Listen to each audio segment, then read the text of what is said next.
Bismillah. So I come from a Jamaican heritage. Yeah. Yeah, born in London in the UK. Born and raised as a Christian. I first came about Islam about 10 years ago now. MashaAllah. 10 years ago, through a few friends of mine.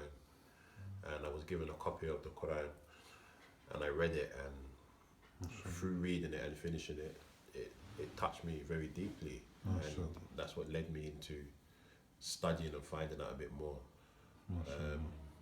So in 2007 is when I first took Shahada and started to walk along the path of Islam.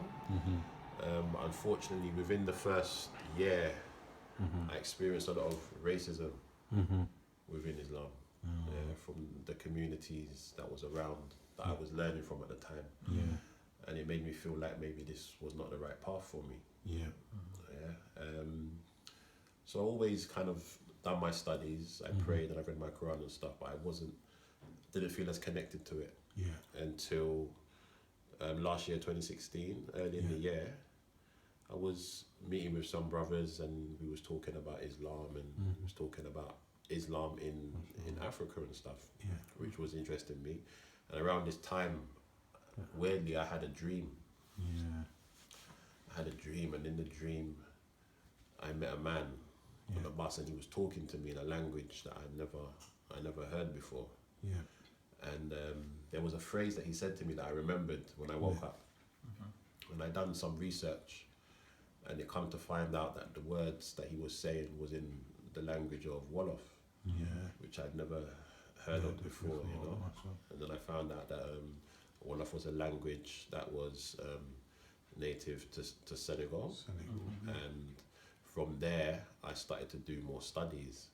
And it was then that I discovered about Sheikhuna Bara.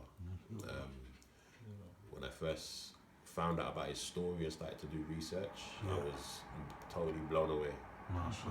MashaAllah. And it was hard for me to believe that I'd never heard of such an amazing man before until then.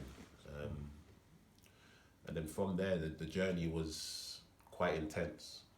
You know, I met up with a few people that was studying tasawwuf.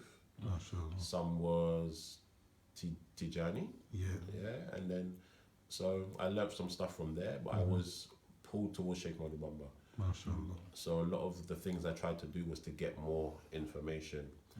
And luckily I was able to meet with Sheikh Falilou. I think it was when you came over.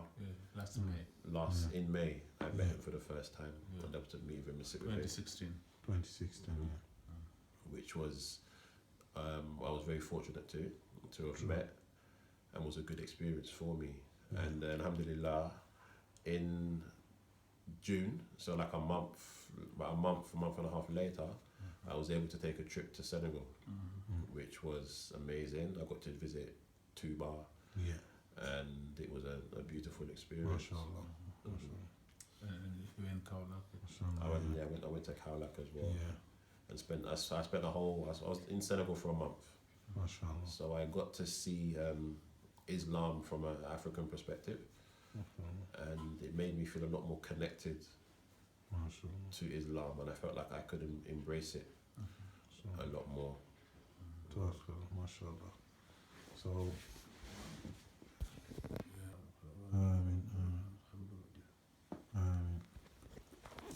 MashaAllah.